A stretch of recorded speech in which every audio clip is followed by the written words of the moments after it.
하나님의 크신 은혜와 평강이 오늘 예배에 참석한 여러분들을 위해 특별히 남북 대화가 시작이 되는 이 나라와 이 민족의 미래 위에 풍성하게 임하시기를 주님의 이름으로 축원합니다. 기도 제목이 절로 됩니다. 남북 대화를 비롯해서 북미 대화, 또 주변 국가들 간에 물론 이해관계가 있겠습니다만은 다 잘 엮어져서 하나님의 섭리 가운데 모든 문제가 해결되고 까지 바라볼 수 있는 그런 은혜가 넘친 그런 특별한 6월 한 달이 되시기를 축원합니다. 6월은 금년 상반기의 마지막 달이기도 하고요. 또 실력이 우거져서 우리 활동하기에 가장 좋은 달이기도 합니다만은 무엇보다도 우리의 활동 무대가 그리스도인의 입장에서 볼 때 교회를 넘어서 이 세상이 우리의 활동 무대입니다. 하나님이 사명을 주셨습니다. 이 세상을 책임지라는 사명자로 세우신 우리 모두가 다 하나님 백성이고 동역자들입니다. 그런 의미에서 오늘 평신도 주일을 맞이해서 우리는 세상의 책임자들입니다. 이런 주제로 함께 말씀을 나누면서 은혜를 받고자 합니다. 오늘 6월 첫 주일을 맞이해서 우리 수고하신 분들을 위해서 한번 격려의 인사를 드리겠습니다. 우리 성가대의 찬양 감사합니다. 성가대로 연습을 하기 위해서 서둘러서 열심히 준비를 하시고 하나님께 영광을 돌리시고 감사를 드리고 우리 교사들을 위해서 또 우리 감사한 마음을 담고 그들을 위해서 기도해야 되겠다 생각합니다.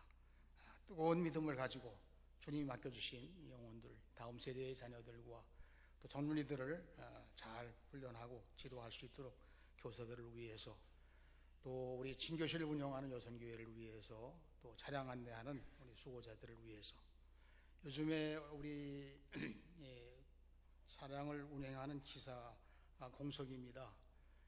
빨리 안정하느냐 하는 마음도 저도 같은 마음이고요.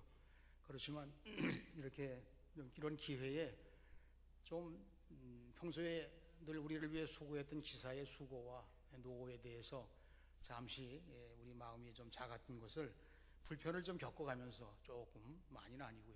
이제 곧 정화해 되겠습니다만은 그래서 그분들을 위해서도 우리 마음을 써주는 그래서 우리 최상희 권사님과 또 수고하는 분들이 많이 계십니다. 이분들을 위해서도 여러분 격려해 주시고 그 외에도 우리 재무부에서 방송실에서 그리고 안내자로 수고하신 지역장님들과 여러분들이 많은 수고를 하고 계신데 이 모두를 다 합쳐서 우리 감사의 인사를 담은 뜨거운 격려의 박수를 한번 드리도록 하겠습니다.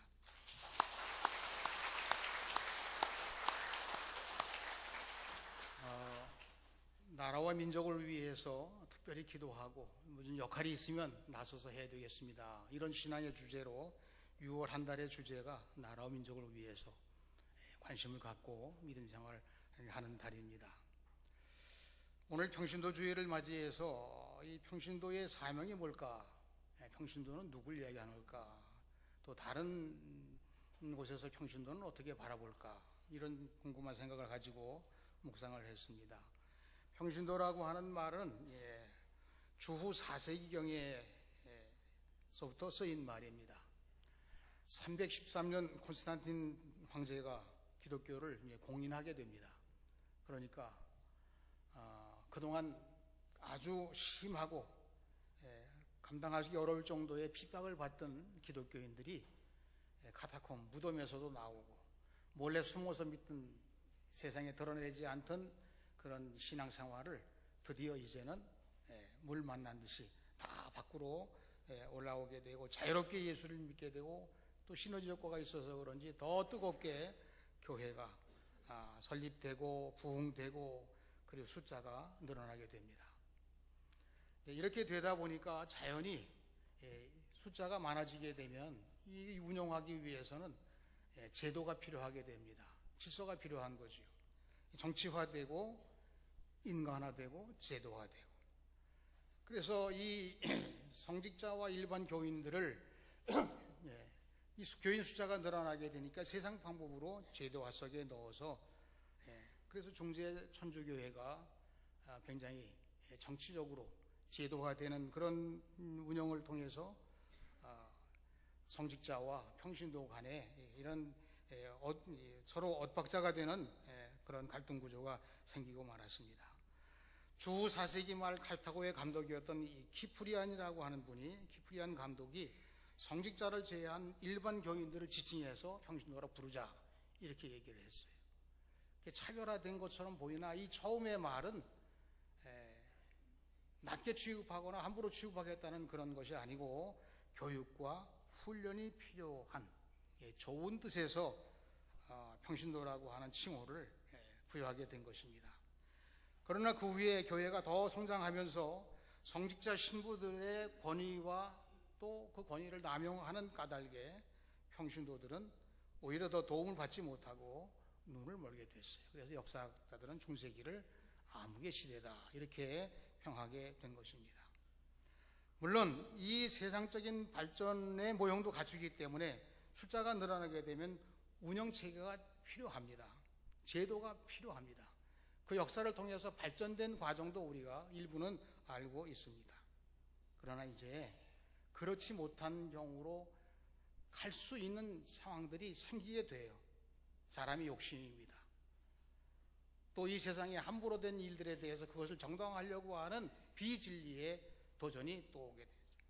그래서 이제 정치적인 세력이 돼가지고 로마 교황청이 정치화된 그런 구조를 가지고 있어요. 그래서 지금도 교황청에서 일부 국가에서는 대사를 파송합니다.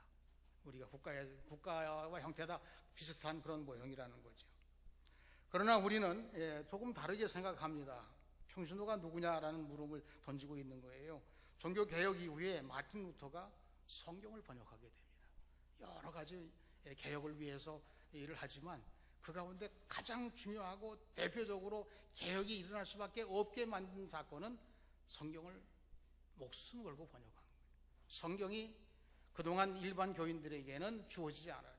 신부님들이 독점을 하고 어려운 라틴어로 서로 대화하고 미사를 집전하고 그리고서 훈련받지 않은 사람, 예를 들어서 의사로 훈련받지 않은 사람이 수술한다. 그럼 내 몸 맡겨할 사람이 없잖아요. 그런 잘못이 생기지 않도록 그렇게 거룩하게 보호해야 된다고 하는 뜻은 있었으나 그렇게 되지 않은 거죠. 만인 제사는 누구나 하나님께 나아가서 하나님 예배할 수 있고 만날 수 있고 기도할 수 있고 이런 모든 것들이 다 종교개혁 이후에 일어난 신부들의 독점에서 벗어나기 시작한 상황입니다. 그로부터 100년 후에 만들어진 우리 감리교회 존 웨슬리의 감리교 운동이 뜨겁게 역사하게 됩니다. 그래서 설교할 때마다 많은 사람이 회개하고 그리고 많은 교인들이 이제 운집을 하게 되니까 소속이 성공회거든요.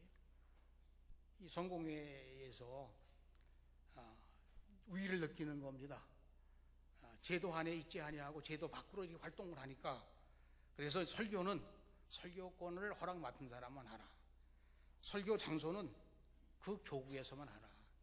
만약에 영등포 지방 안에서만 하라. 그런 얘기인 거예요. 그리고 설교 맡은 사람은 특별한 지정받은 사람이 성직자들만 하라. 뭐 그런 말이 될 수 있을 것 같습니다. 그러나 존 웨슬리 목사님은 설교하는 일에 대해서 뜨겁게 어느 곳에서나 누구에게나 설교했지만 또 많은 숫자가 늘어나게 되니까 자연히 설교하는 사람들이 필요하게 됐어요. 그래서 오늘날로 말하면 속회 같은 곳에 평신도 설교자를 세우게 됩니다. 그러면서 교구 안에서만 설교하라고 하는 이 말을 넘어서서 우리는 어디서나 설교할 수 있습니다. 이런 도전적인 뜻을 가지고 세계는 나의 교구입니다. 이런 말이 나오게 된 거예요.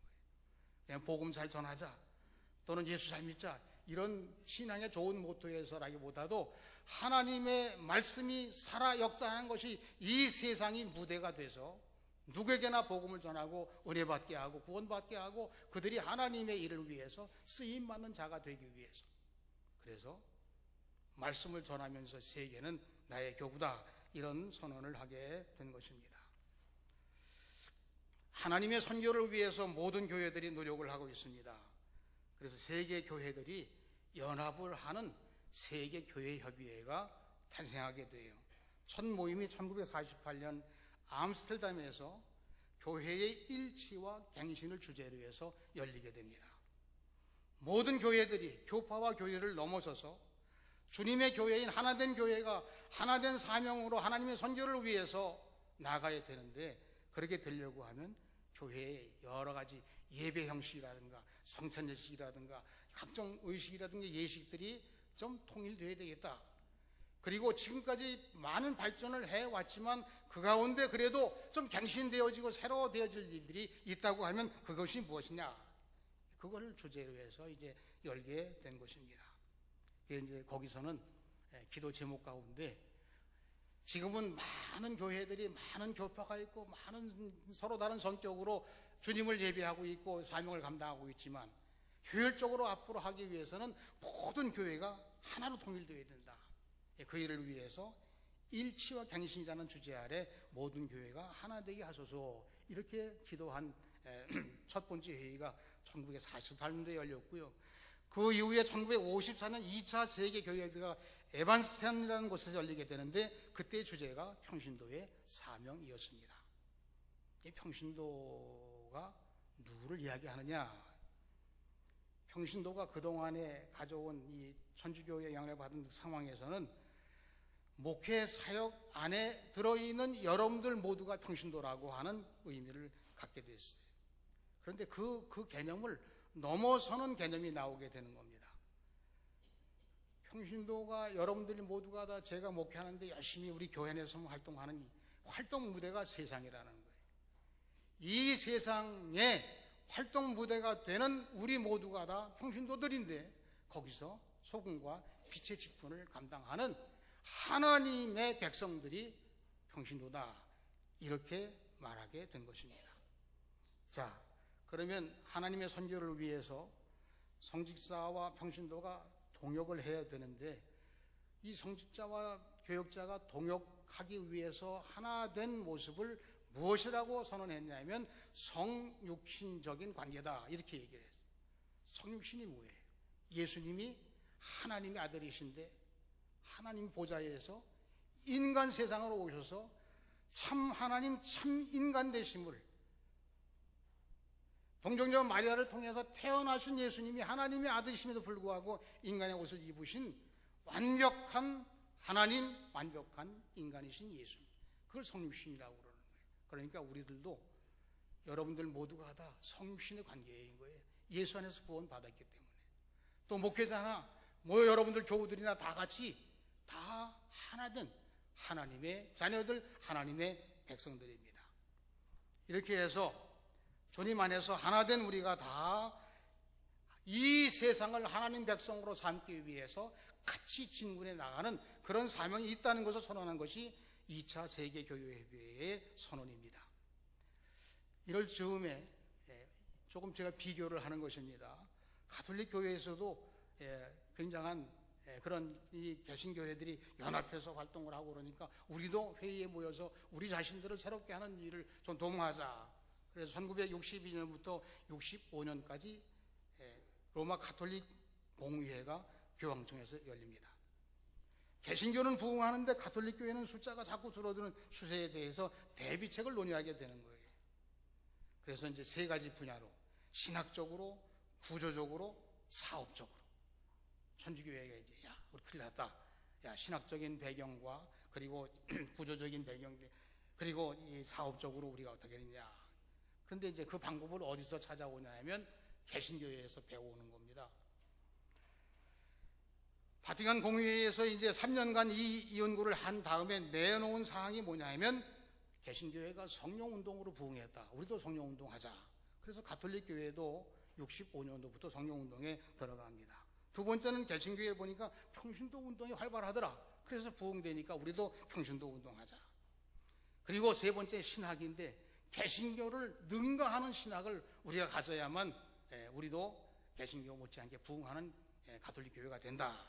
이렇게 했어요. 그래서 이제 여러분들이 다는 말씀드릴 수 없지만 가톨릭 교회에서 뭐라고 일반 교인들에게, 신자들에게 이야기를 하냐면, 가장 문제되는 것이 천주교회에서는, 천주교가 우리 개신교보다 100년 먼저 들어왔거든요. 들어올 때 중국을 통해 들어왔습니다. 우리가 가서 배워왔어요. 그러니까 굉장한 거죠. 그런데 이 천주교 신자들이 들어와서 신자화된 사람들이 우상 숭배할 수가 없잖아요. 그래서 조상 숭배하는 그 일로 해서 거절하다가 불효는 불충이다, 이놈들은 다 살아서는 안 된다 하고서 순교자가 속출하게 되는 거예요. 천주교 역사에는 순교자의 역사부터 시작을 했습니다. 그러니까 신학적으로 이 제사 드리는 것에 대해서 이 선교가 막혀 있다고 하면 어떻게 했으면 좋으냐? 그럼 이 기회에 바티칸에서 각 나라마다 민족마다 민속 의례가 있다. 그러니까 한국도 조상 제사 드리는 것은 우상 숭배가 아니라 민속 의례라고 하자. 그래서 우리 개신교회는 아직도 음식 준비를 물론 합니다. 고인이 좋아했던 음식 준비하고 그래서 형제들 다 모이면 같이 예배 드리고 그 다음에 식사를 하죠. 가톨릭 교회에서는 제사상을 차리는 거예요. 거기다 십자가를 놓으라. 그러면 다 이것은 아무것도 아니다. 이런 식으로 신학을 조금 혼합적인 신학으로 그렇게 함으로 해서 사실은 많은 도움이 됐을 것이라고 예상이 됩니다. 가톨릭 교회에서는 평신도주의를 11월에 지킵니다. 특히 성십자 중심이었던 전주교회가 신학과 교리와 이런 모든 활동들을 일부 개편해서 신학, 교리 이거는 안 되고 나머지 모든 활동에 대해서는 천주교회에도 우리 평신도 운동하자 그래서 평신도 활동을 열심히 하는 거예요. 사회적으로 활동도 합니다. 새마을 금고도 우리 신자들 중에 뽑자 이렇게 하는 거예요. 거기 정치적인 이런 활동들을 하는 게 그분들은 허용이 됐다는 그런 이야기인 것입니다. 그러나 이제 우리가 오늘의 교회가 평신도 활동을 하기 위해서 이러한 조금 우리로 보서는 천주교가 진보적으로 나가고 있는 이런 상태의 이 모든 상황들을 정립할 필요가 있는 거예요. 우리 개신교회는 평신도 활동이 어떤 것일까? 평신도는 레이멘이라고 하는데 이 말을 헬라어 라오스라고 하는 말에서 왔다고 이 라오스라고 하는 말은 하나님 백성이라는 뜻이에요. 그러니까 하나님 백성이라고 하는 말 속에는 여러분 모두가 들어가는 겁니다. 저도 들어가는 거예요. 개신교회에서 하나님 백성이라는 의미는 목사나 장로나 권사나 집사나 오늘 예수님 영접하고 주님 몸된 교회에 등록한 사람들이 다 하나님 백성이에요. 하나님 백성으로 이 세상 사람들을 섬기고 사랑하며 그들에게 복음을 증거해서 그들도 하나님 백성이 되게 하는 사명을 가진 자들이 평신도입니다. 저한테도 평신도라고 해도 틀린 말이 아니에요. 여러분들에게도 평신도라고 다 만든 말이에요. 우리가 뭐 하는 사람들이냐? 평신도다. 이 세상이 활동 무대다. 거기서 우리가 사업을 하든지 직업을 가졌든지 특별한 활동을 하든지 특기가 있든지 무엇을 하든지 하나님 영광을 위해 하나님의 일을 하기 위해 하나님 뜻을 밝히기 위해서 구별된 사람들이 평신도입니다. 교회에서 직분 안 맡은 사람이 평신도라고는 말도 우리가 좀 쓰기는 해요. 또 목사에 대비해서 여러분들을 평신도라고 부르기도 하고 가톨릭 교회로 말하면 신부에 대비해서 모든 신자들이 평신도라고 합니다. 그러나 본래 우리 개신교회가 갖는 의미는 세계교회협의회에서도 선언했습니다. 우리들이 지금 가지고 있는 이 신앙 고백이 1979년도에 총회에서 감리교회는 6월 첫 주일을 평신도주의를 지키고 우리의 활동 무대를 세계는 나의 교구라고 했으니 이 세계를 책임지는 사람들로 우리 모든 성도들이 살아가야 됩니다. 이것이 선언이고 오늘 평신도주의를 지키는 이유이고 앞으로 우리가 살아가려고 할 때 우리 모두가 다 하나된 모습으로 주님과 하나된 우리 모두가 다 하나 돼서 그리스도인의 참된 삶을 살아가면서 이 땅 위에 하나님 주신 사명을 감당하는 이 세상의 소금과 빛의 직분을 감당하는 우리 모두가 되시기를 주님의 이름으로 축원합니다. 한스 킹이라는 신학자, 이분이 의미 있는 말을 했는데요. 목사는 교회를 향해 파송된 성직자라면 평신도는 세상을 향해 파송된 성직자다. 이런 논리를 이야기했습니다. 이거 표현되는 그대로 다 적용되는 건 아시나 우리의 역할이 어떻다는 것과 우리 활동 무대가 어디라는 것을 다 같이 느낄 수 있는 그런 부분입니다. 오늘 말씀에서 우리는 평신도가 어떤 분인가라는 것을 정의해 보려고 본문 말씀을 선택을 했습니다. 첫째로 평신도는 하나님과 함께 일하는 자다. 6장 1절 말씀에 나오죠. 우리가 하나님과 함께 일하는 자로 너희를 권하노니 하나님과 함께 일하는 동역자로 세움받았다는 것이죠. 자, 한번 따라서 하시기 바랍니다. 하나님과 함께 일하는 자. 감히 하나님과 함께 일하는 자. 그러나 하나님의 일을 하나님께서 쓰시기 위해서 부르셨기 때문에 하나님의 일을 하는 자로 쓰임받는 우리들은 평신도입니다. 이런 이야기. 바울 서신에 하나님과 함께 일하는 동역자로 부름받은 사람들의 명단이 나옵니다. 디모데와 마가와 누가와 빌레몬과 디도와 아리스다고와 데마와 우르바노와 클레멘트, 아볼로, 브리실라와 아굴라, 이런 사람들이 하나님의 일을 위해서 하나님이 세우신 하나님의 종이었습니다. 여러분, 하나님의 종 그러면 여러분들이 다 하나님의 종이에요. 하나님의 일을 하는 사람들이고, 하나님의 일을 절대적으로 순종하면서 일하는 사람들이기 때문에 하나님의 종인과 동시에 하나님이 특별히 쓰시는 사람이기 때문에 하나님의 종이라고 말해요. 구약 성경에서는 하나님의 종이 아주 흔하지 않았어요. 드물었습니다. 예를 들어서 모세, 아브라함, 요셉, 이런 특별한 하나님의 사명을 맡은 사람들을 구별해서 하나님의 종이라고 그랬어요. 그런데 성령이 강림하신 후에 성령 강림을 체험한 모든 사람들이 하나님의 일을 하는 사람으로 온 세상을 무대로 해서 달려나갔기 때문에 우리 모두가 다 하나님의 종이에요. 하나님의 종으로, 하나님의 일을 하는 사람으로, 하나님께서 쓰시는 사람으로, 하나님 뜻을 찾기 위해서 동부서주하고 그 일이 내 삶의 주제라고, 명예라고, 그 특권이라고 하며 살아가는 사람들이 바로 평신도. 동역자들, 하나님의 일을 같이 하는 사람들은 절대로 필요합니다. 왜냐? 세상이 복잡해졌어요. 요즘에는 세대 간 갈등이 얼마나 큰지 하루 차이만 해도 굉장하다고 그런 농담까지 합니다. 과제가 커졌어요. 여러분, 할 일이 많아졌습니다. 사실 바쁘다고 그러면 바쁜 게 사실인 거예요. 행동으로는 바쁜 거를 다 못하지만 마음으로, 생각으로는 얼마나 많은 복잡한 일을 여기서 다 해내야 될지 알아요. 여러분, 10년 전보다 지금이 더 말세잖아요. 10년 전보다 지금이 더 말세잖아요. 끝을 향해서 가고 있잖아요. 말세에는 어떤 역사가 일어납니까? 악한 영이 더 역사하는 그런 일들이 지금 우리들을 주변으로. 평신도가 이와 같은 다양한 사회 속에 전문화된 탤런트를 가지고 성령 충만해서, 여러분, 오늘 우리가 예배를 드리는 것은 여기서 결단하는 시간이 되는 것입니다. 여러분들을 파송하기 위해서 이 주일이 생기고 모여서 예배를 드리고 나가기 위해 이 거룩한 시간을 함께하는 것입니다. 여기 온 게 사명이 끝이 아닌 거예요. 이제부터 사명이 시작돼서 나가는 성령 충만한 결단자들이 이 세상을 무대로 활동하기 위해서 지금 우리가 이렇게 주님 앞에 서서 말씀을 함께 나누는 것입니다. 초대교회 역사 자료에 보면은요, 특별한 신분이 있었습니다. 이 성경에는 그 이름은 원어에 나오는 걸로 예상되는데, 위험을 무릅쓰고 돌보는 사람들이 있었어요. 이 사람들의 칭호를 파라볼라이라고 그래요. 파라볼라이. 위험을 무릅쓰고 돌보는 사람들인데, 전염병이 돌거나 전쟁이 일어나거나 그러면 위급 상황이 생기잖아요. 그러면 가족들 가운데 전염병으로 앓으면서 그냥 속숨체가고 죽어가면 그 가족들은 피신을 해요.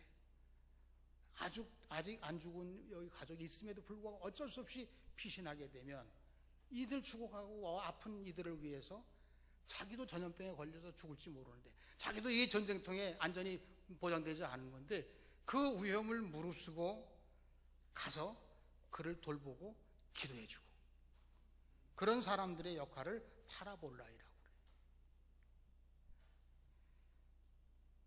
주후 5세기경의 알렉산드리아 교회의 자료에 의하면 이 파라볼라이가 그 당시에 600여 명이 있었다고 그래요.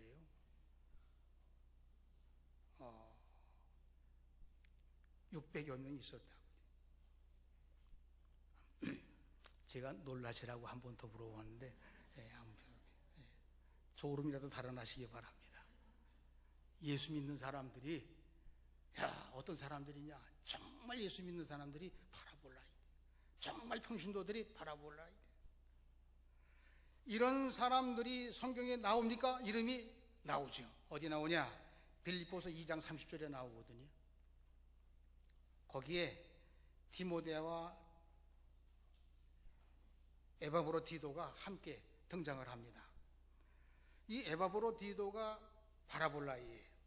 그 에바브로디도의 이름 뜻은 매력이라는 사람이에요. 성경이나 뭐 이렇게 쪽으로 매력 있는 사람이라는 별명도 될지 모르겠습니다. 빌립보서 2장 30절에 보시게 되면 그리스도의 일을 위하여 죽기에 이르러도 자기 목숨을 돌보지 아니한 것은 나를 섬기는 너희의 일에 부족함을 채우려 함이니라. 바울 사도가 세상 곳곳에 다니면서 복음을 전하고 매를 맞고 함부로 당하고 취급을 당하고 그러면서 또 복음을 증거하고 이런 일에 대해서 하는 일을 같이 동역하기 위해서 에바브로디도는 죽음을 무릅쓰고 함께 도왔다, 이런 뜻이에요. 평신도들이 누구냐? 하나님과 함께 일하는 자들입니다. 하나님께 함께 일하는 바라볼라이, 하나님이 보호하시겠지만 그럴 정도로 대단한 믿음을 가지고 사명에 동참한 이 사명 맡은 그리스도인들을 우리는 평신도라 그렇게 부르게 되는 것입니다. 두 번째로 평신도는 헌신자들입니다.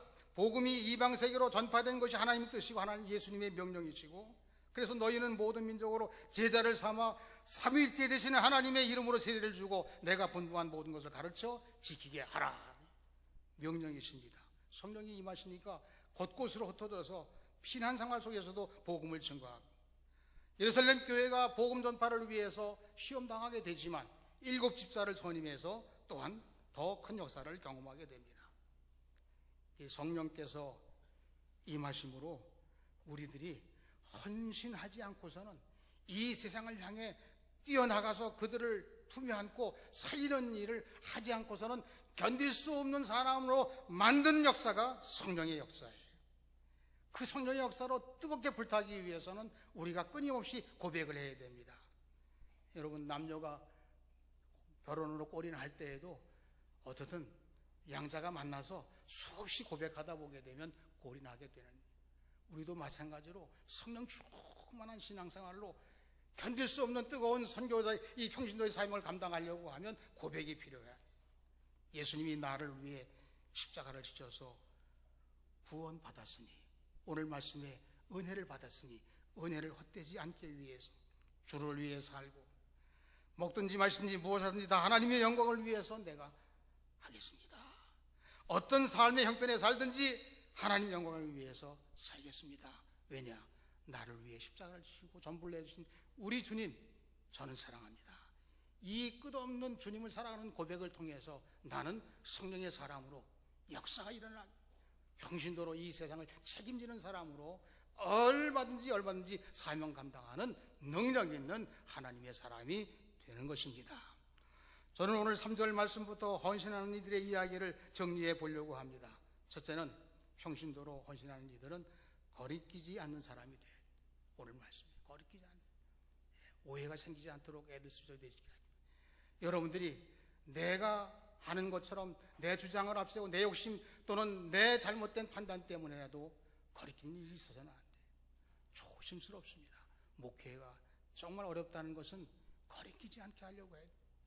주의 복음이 순수하게 모든 성도들이 가요. 여러분들이 세상 사람들을 대할 때 그들에게 거리끼지 않는 사람으로 다가가야 되는 거예요. 소금처럼 녹아져야 된다는 말씀도 드렸습니다.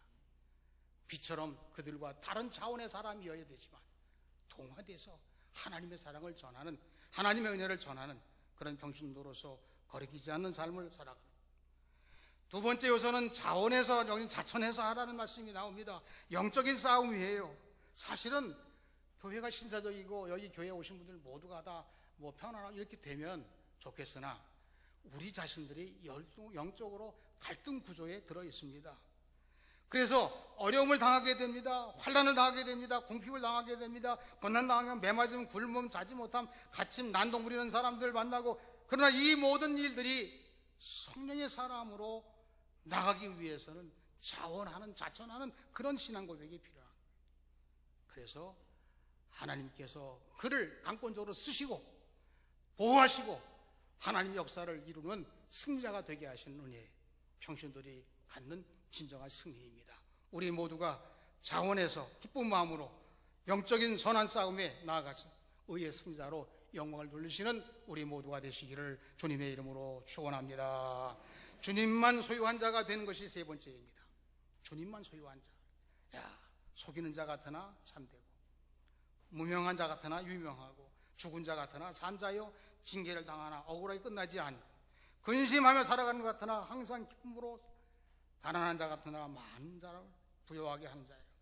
아무것도 없는 자 같으나 모든 것을 가진 자로다. 주님만 모시면, 주님의 사람으로 거룩한 삶을 살아가기를 했으며 주님이 쓰신 바 되는 하나님의 일에 동참하는 평신도의 사명입니다. 모든 것을 가진 자로다. 왜냐? 하나님이 함께 하시기 때문입니다. 여러분, 우리가 예수를 믿으면서 예수님만 만족하게 되면 우리의 삶의 모든 문제가 하나님의 책임이 되시는 거예요. 그 하나님은 전능하신 하나님이십니다. 우리에게 필요한 대로 때를 따라서 때때로는 모두를 유익하게 하기 위해서 우리 하나님은 함께 하시는 하나님이세요. 어려운 일이 있습니까? 그 어려운 일을 선용하시는 하나님이십니다. 또한 억울한 일이 있습니까? 그 억울한 일을 통해서 예수님의 사랑을 체험할 수 있도록 은혜를 주시는 하나님이세요. 오늘 평신도 주일을 맞이해서 저는 두 가지 말씀을 드렸습니다. 하나님의 일을 하는 사람, 우리는 하나님께서 쓰시는 헌신자들입니다. 교회가 우리의 무대가 아니라 우리의 삶의 가정부터 시작해서 사회에서 여러분들이 행하는 모든 일 속에 하나님께서 영광 받으실 수 있도록 여러분의 삶이 능력 있는 삶이 되시고 하나님 쓰시는 대로 쓰임받는 삶이 되시고 세상을 구원할 수 있는 선교의 역사를 앞장서 경험하는 선한 싸움의 현장을 이 세상으로 삼으시고 하나님께서 기뻐하시는 삶으로 나아가는 우리 모두가 하나 된 평신도의 삶을 감당하는 성도들 되시기를 주님의 이름으로 축원합니다. 축원합니다. 기도하겠습니다. 하나님 아버지, 감사합니다. 은혜 주셨습니다. 후원받은 저희들로 우리 하나님께서 이 세상에 하나님의 의를 드러내시려고 소금과 빛의 직분을 잘 감당할 수 있도록 성령님으로 함께하여 주시옵소서. 자천해서 자원해서 하나님의 은혜가 너무 고마워서 소원합니다.